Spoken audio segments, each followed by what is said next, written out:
Do it for the memes.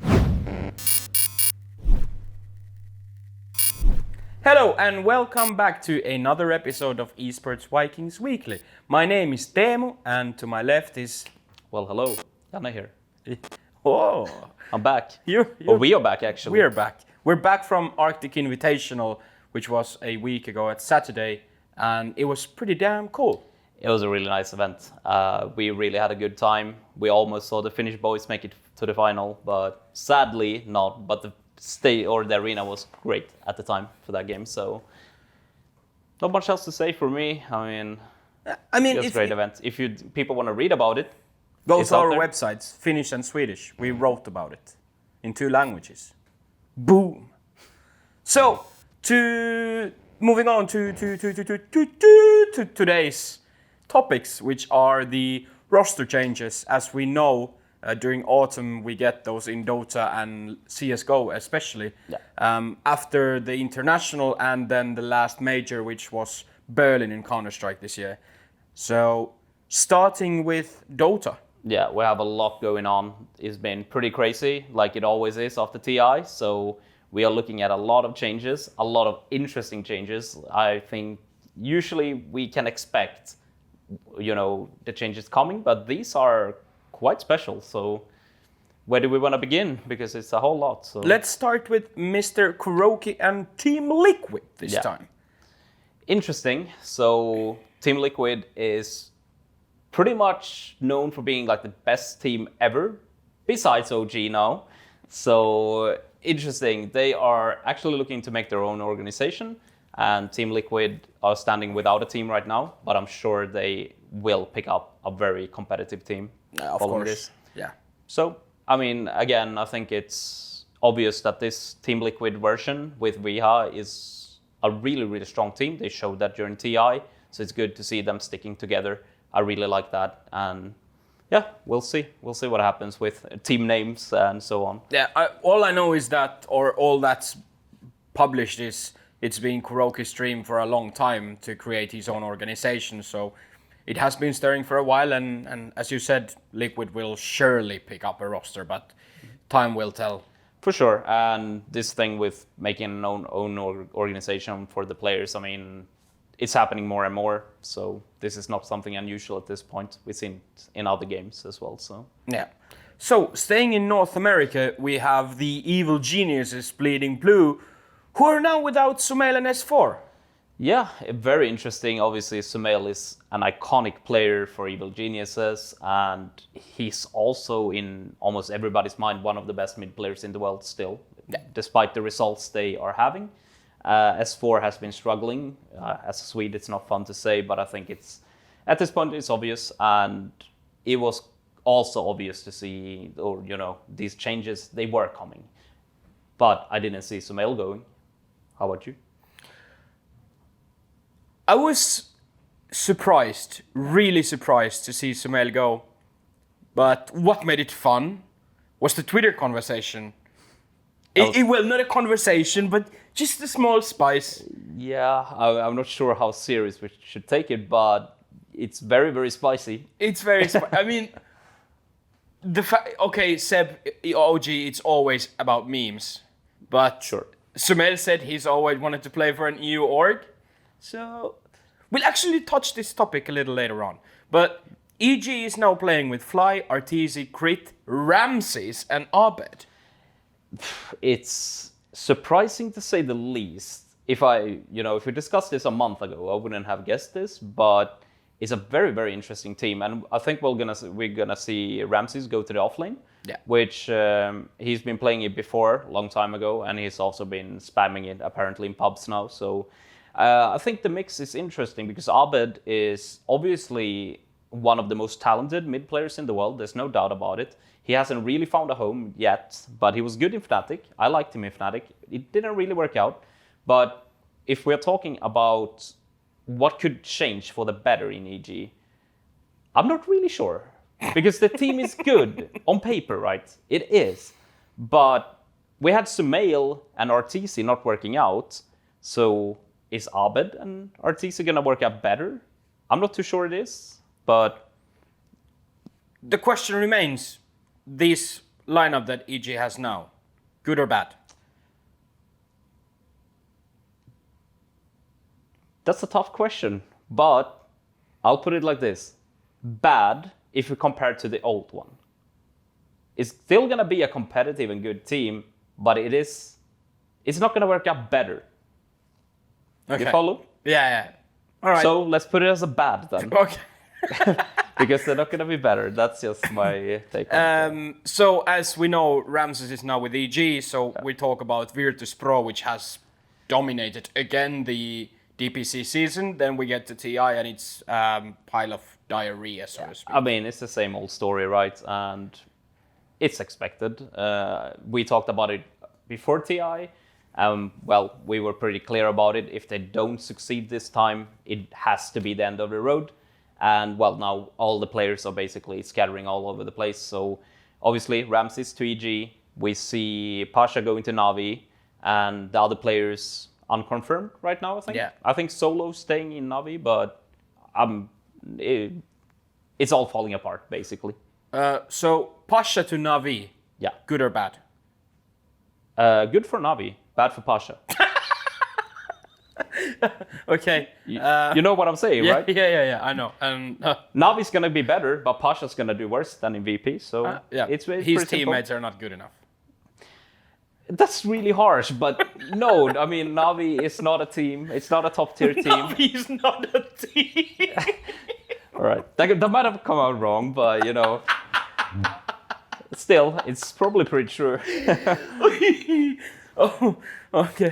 Can we move on? I don't want to trash him let's- anymore, you know? let's go move on. It's going too far. But no, Yeah. Navi's not going to be a top tier team, period. So, OG, Topson announced that he's taking a break. Yeah, I mean, the usual. Win TI, take a break, right?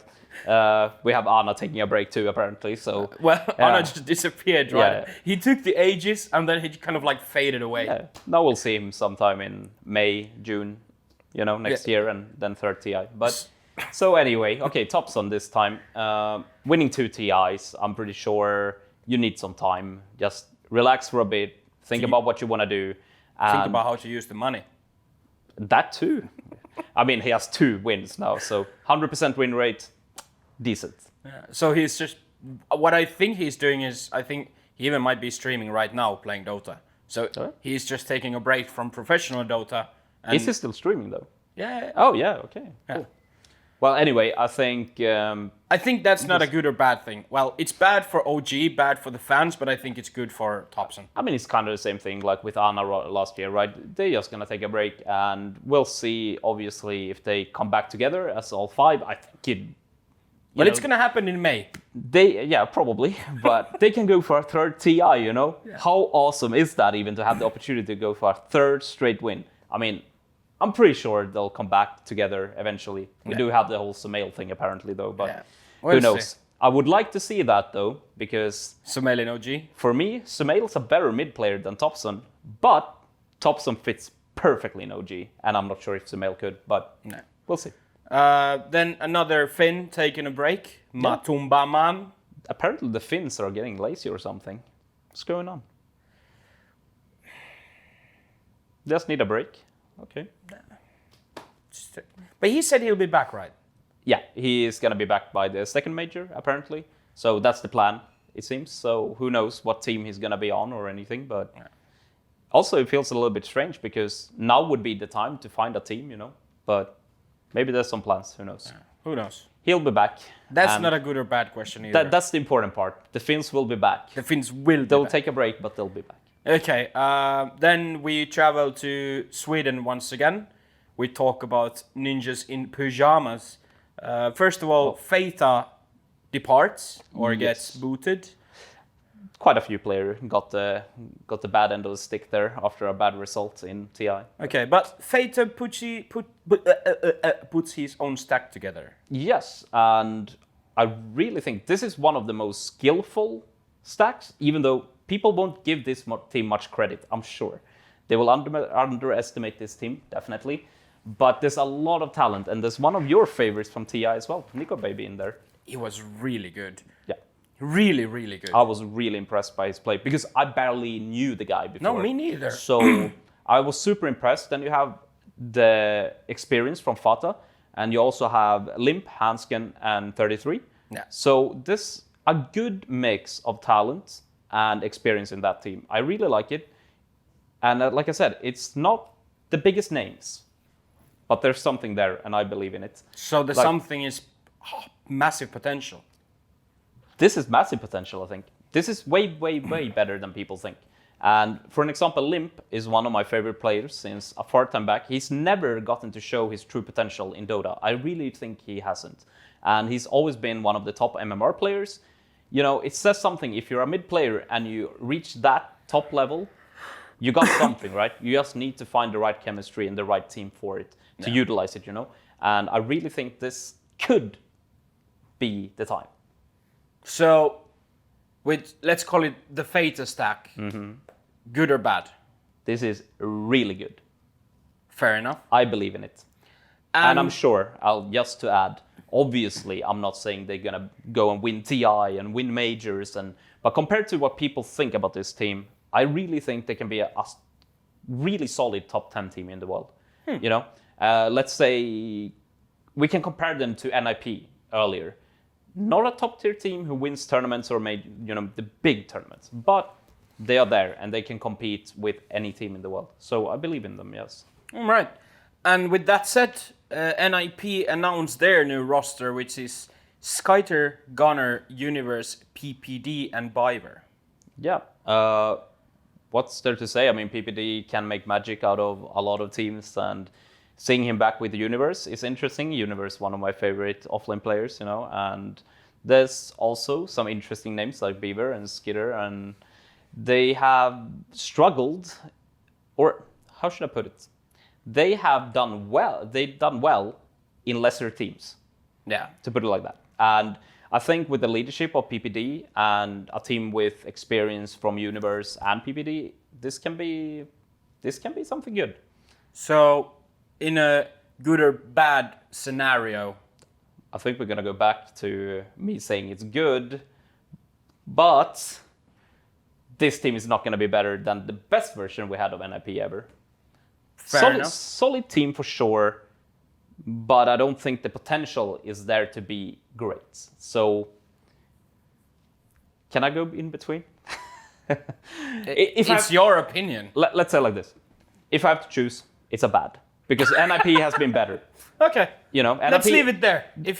So, yeah. Okay. This will not be a top 10 team in the world. Let's put it like that. All right. That's fair. Question number, I don't know which one. What happens to Secret? I think that's one of the most interesting questions that remains, because there's been a lot of changes like we went through. There's probably way more coming as well. But Secret, in the past, when they had a disappointing result in TI, they always made changes. And I have a feeling they might come this year as well. But I hope they don't. Because this team has been amazing. This has been one of the most dominant teams we have seen in Dota. And just because they have a disappointing TI, I don't think they should give up. Yeah. They should keep on going, come back stronger next year. But, like I said, the chances are pretty big we'll see changes, unfortunately. All right. Last but not least, we've touched it a little bit. Will OG compete once again? And I say it's going to happen late May, early June. Anna kind of appears from the darkness. Topson picks up his mouse. OG comes back together. We all travel to Stockholm. Hopefully with OG. No, that's not going to happen. But they're going to win TI again. And, you know, there it is, Cinderella story. It would be beautiful. It would be absolutely perfect. I would put it like This. they had the chance to go for a third Aegis in a row. Just do it, boys. Like, Just do it. nothing more to it. Just take a break, do it. chill, come back stronger, Do it for the memes. and that's it. We need you on Dota. We need you. That's about Dota. Yeah. Enough about Dota. One thing to add about OG. I really believe they'll be back. They just love the game too much. It's obvious. Even coming back to win a second TI says a lot. So They're gonna come back for I the third. believe they will be back. I mean, like you said, It's interesting. I mean, Topson, even if he's taking a break, if he's streaming, playing, it shows something, right? Yeah. So they'll be back. I believe so. So moving on from Dota to Counter-Strike Global Offensive. We just had the Berlin Major, we had the Arctic Invitational, we had the Blast Pro Series Moscow, which was a, how to put it nicely, clusterfuck probably. Fair. And now we're going to talk about the UK organization that plays with the Swedish squad when Flusha, Mr. Vac, and Golden returned to Fnatic. That's pretty interesting. I mean, we go back to kind of an original lineup where we have Brolan in there with JW and Crims. So and Golden. Yeah, for sure, of course. But I mentioned the ones we did. But I think it's good for Fnatic to see some changes. It's obvious that it hasn't worked out. But the bad part here is I really feel like the Swedish scene has been struggling for a long time. And now we are doing a French shuffle, you know? We are recycling players through NRP and Fnatic, and then some new players get the chance, and then, you know, it's all over. It's just a cycle of, I don't know, it's not very good. And as much as I, as a Swede, want to believe in this team, and I like the players they have, really, are we going back to this lineup again? So, in a question of good or bad, one word. Bad. And it saddens me to say it. I mean, I really want to see this team do well. I think they had a period last year when they did well with almost this lineup. So, I mean, there has to be some kind of potential, but it's still, I really don't believe in it. I think they need bigger changes. I don't see this working out. Okay, that was more than one word, but yeah, fair enough. I know. It usually has stuff like that. Then... we go from one catastrophically bad team to another. So. Yes, Neo and Guardian has been booted out of FaZe Clan. Well, Guardian left. I think that was a choice to go to Navi, right? Which obviously Guardian to Navi, we can just take that there, and then FaZe. What do you think of FaZe right now without those two players? Well, FaZe at the moment is Olof Meister, Nico, and Rain. And in my beautiful brain, coldzera and Aleksib find their swim. All right. Their ways to FaZe, and then we have Aleksib, Nico, Rain, Olof, and coldzera in team, and they're gonna raid. When we are dreaming, everybody. When we are dreaming, while we're at it, you know. Yeah. Can we kick Olof? Yes. And put in simple. Can we just do that? You know. Nico, Rain, simple, Aleksib, coldzera. Yeah, there you have it. Oh, by the way, I'm getting goosebumps. Do you know what? What? If that was on, you know, the screen right now, that's the team. That would be a good, by the way. A really, really like good. Good is a heavy understatement. Sure. Now, but okay, let's look at it. That's not the situation we have. Let's not get ahead of ourselves. We have Olof, Nico, and Rain in the team now. Do you think those three are gonna be the backbone of a new team? Like, because who they replacing? Nico and Rain are gonna be the backbone. Yeah. Olof is collateral, kind of. I kind of think so too. He's there kind of waiting for someone better. Yeah. They need an IGL. The best available one is Aleksib. Yeah. coldzera is without a team. And what happened after the major is that Simple tweeted, I need to think everything through and make the right decision. That started some rumors, yeah. A bit, but... So for FaZe Clan at the moment, it's pretty shit. It is, but again, they need to fill these two spots. And I believe they might consider removing Olof as well. Yeah. And the players that are available, you know, like you said, so that looks... So this... Okay, it's this now. And it's... If you add Alexi and Cold, we are looking up. Then it's a super interesting team. Obviously, it hasn't happened, so we shouldn't speculate too much. But it sure looks like that's where it's heading. But okay, we'll wait until it happens. For now, FaZe is... Blah. Next question. Guardian joins Navi. Quick answer. Jesus. Okay, it's... This is so hard. Okay, it's a thumbs up. Because I like, you know, Zeus is out. Sadly, you know, he's a legend and everything. But right now, okay, I'll be honest. You could replace Zeus with any player from a top 20 team. It would be a thumbs up. I'm not even kidding. So, that's why it's a thumbs up. But I don't really see Guardian as the player he once was. So I don't think this makes Na'Vi, the best team in the world or something. Not at all. So thumbs up because it improves the team, but they are still not a top 3 team. All right. This doesn't change that, That's the point. Talking about the French shuffle. Yeah.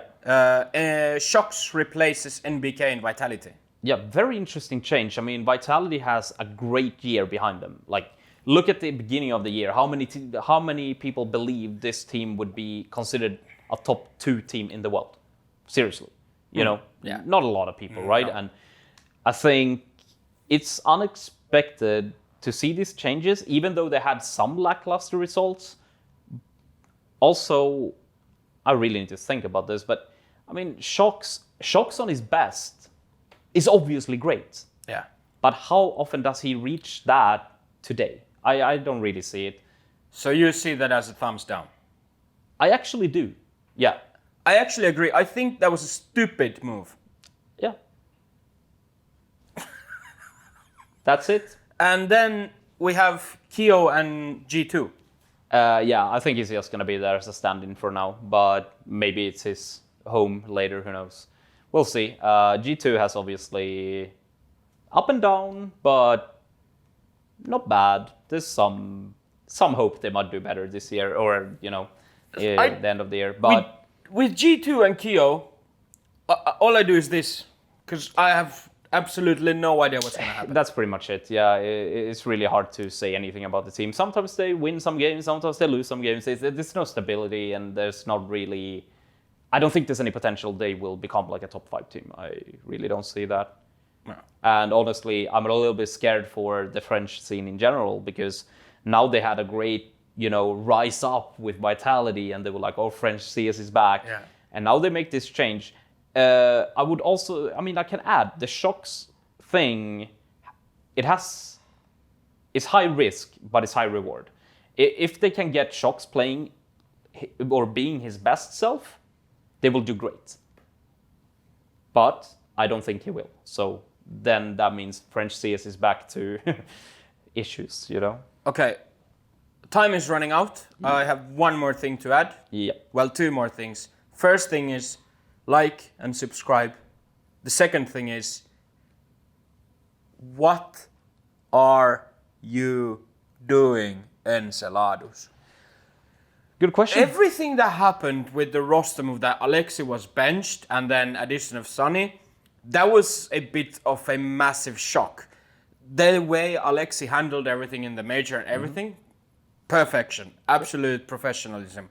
Then we get to Moscow. And the interview that Ariel gave to HLTV, oh my lord! Yeah, I don't really get it. It's strange, right? Like you said, it was a shocking decision, first of all, but that's just a decision. That's fine. Everybody can take that as, this is a team decision, and that's all fine and good, right? But what happens then, I really don't see why. It really was just stirring shit up, That's all it is. Everything was already behind. It was all good, and then... Well, bam. Aleksib's tweet says it all. What the fuck did I just read? Yeah, pretty much. I really don't know where we go from here, but that was punching under the belt, to say the least. To summarize this, I actually have a question. ENCE, what are you doing? You built something fantastic over a year and a half in Finland. You got the entire esports scene blooming. And then 2 weeks after you do the roster change that shocks the entire thing, your player basically pisses on top of the scene. I think it's also a little bit sad in that ENCE is probably one of the most loved teams in the scene, and they have built up something really great with, they make fun of themselves too, and it's all fun and good. But then this happens, and I'm sure a lot of people turned against ENCE actually at this point. And I'm not saying I did. I mean, I still want the Finnish boys to do well and all that, but that was not the smartest or wisest decision to have that interview at all. So that's it. That's it from this week. Follow us on Twitter as we have the things here showing as usual. And we will be back in about a week. So, thank you for watching. Shout out to Philippines. We love you all. And we'll see you next week. See ya!